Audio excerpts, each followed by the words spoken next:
Yo, what is up Box Critters fans? This is Juke from the Box Critters Guild. So the Box Critters Combat Card Game Test is officially here, and as you can see from the title, this video is going to be a complete guide for this game.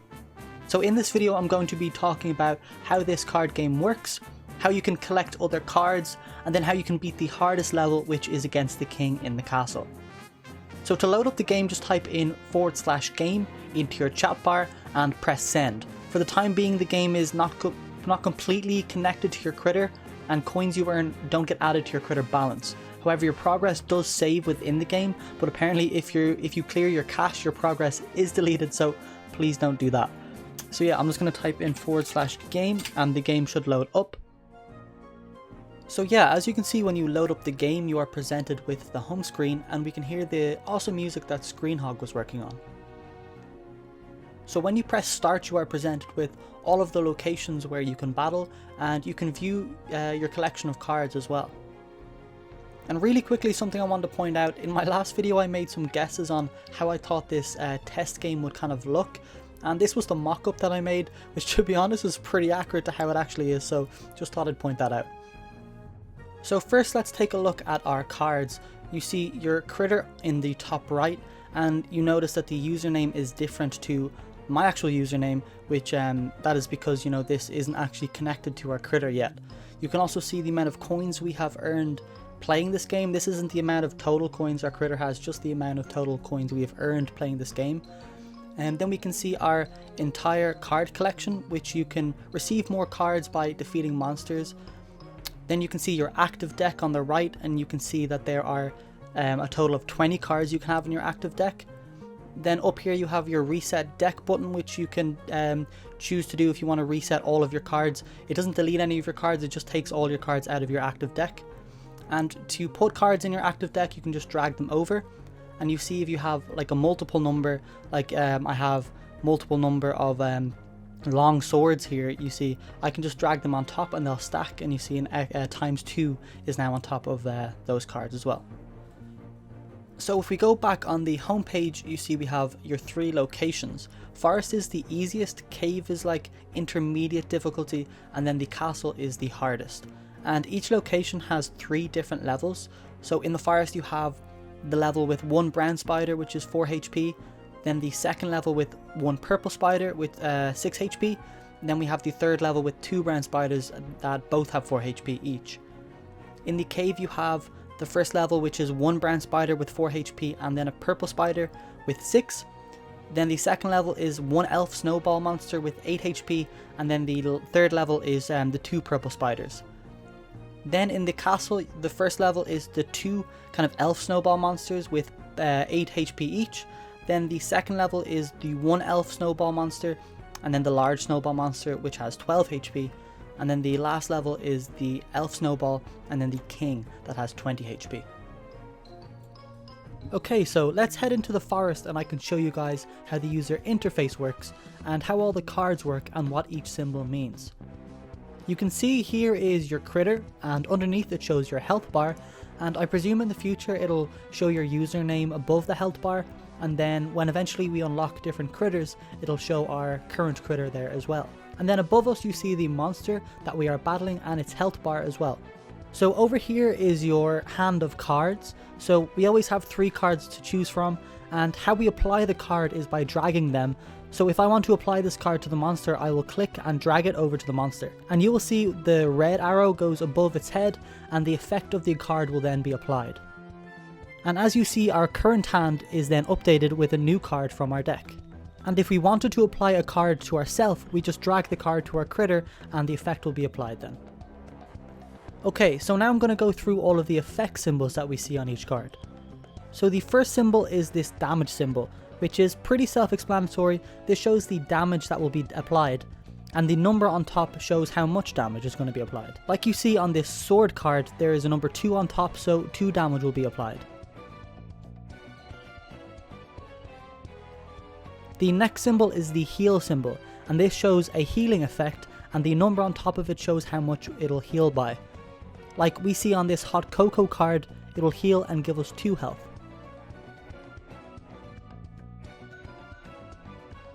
The next symbol is the damage down symbol. What this does is, let's say you apply this to an enemy. It basically means the enemy's damage is affected negatively. An example of this card is the sneak attack card. So we see the number on the number 1 on top. So if I apply this card to an enemy, his damage is going to be decreased by 1. So let's say the enemy applies an attack card that does 2 damage, it'll actually now only deal 1 damage. Monsters can also apply this to us as well. Then we have the damage up card. This is basically the exact opposite, and you would normally apply this to yourself like the sharpen card. It basically makes your attack strength higher by whatever number is on it. In this case, the sharpen card has a 1 on it. So if we applied the sharpen card to ourselves, and then the next go we use the sword card that does 2 damage, now it will actually do 3 damage.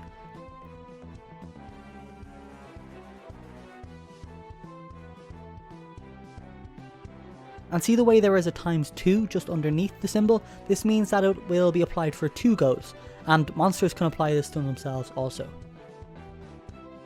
Now on to the next 2 symbols, the defense up and the defense down symbols. We haven't actually seen the defense down symbol yet, but I'm sure it'll be added to cards in the future. But the defense up symbol basically gives you extra shield by whatever number is on it. So if we look at the hot cocoa card again, it gives us 1 shield, but for 2 goes, as there's a ×2 symbol on it. So let's say an enemy attacks us by 2 damage, since we have a +1 shield applied, it'll now actually only do 1 damage. So I presume the defense down will do the opposite, and if an enemy gives us a +1 down token, if they did 2 damage to us, it'll actually now do 3 damage. Alright, so there's just a few more effect symbols to look at. Right here we have the life down and life up symbols. The life down symbol means basically after every go, it will take health away from whoever it is applied to. Like if you look at the Dizzy card, it has a life down symbol with a -1 on it. So if it is applied to a monster, after every go it'll do -1 health. And you see it has a ×3 on it, so it'll do this -1 health for 3 goes. Just so you know, it takes down damage to your enemies every time you take your go. So if you did damage to an enemy by 2 with, let's say, the sword card, afterwards it would take away another health point. Even if you don't do damage to the monster, like let's say you heal yourself on your go, it'll still take 1 health away to the monster.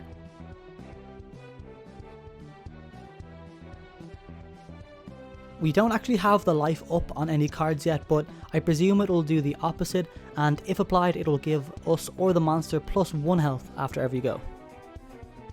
Here we have the remedy symbol and the diminish symbol. The remedy symbol, when applied to us, will basically get rid of all the negative effects that we have. Like, let's say we have a damage down applied to us and a life down applied to us as well. If we use the remedy card, it'll get rid of all of it and get rid of all of these negative effects as well. Again, we don't actually have the diminish effect on any cards yet, but I presume that will get rid of any positive effects. So imagine one of the monsters has effects to make his defense and his attack to be higher. This would then get rid of them. Also, just to let you guys know, all of these effects can be stacked. Like, let's say someone applies the life down tokens to you, which will, take 1 damage away after every go. They can do it again and stack it so you have more of them, which is super annoying. You'll just have to hope you're lucky and you get a remedy card to get rid of them all.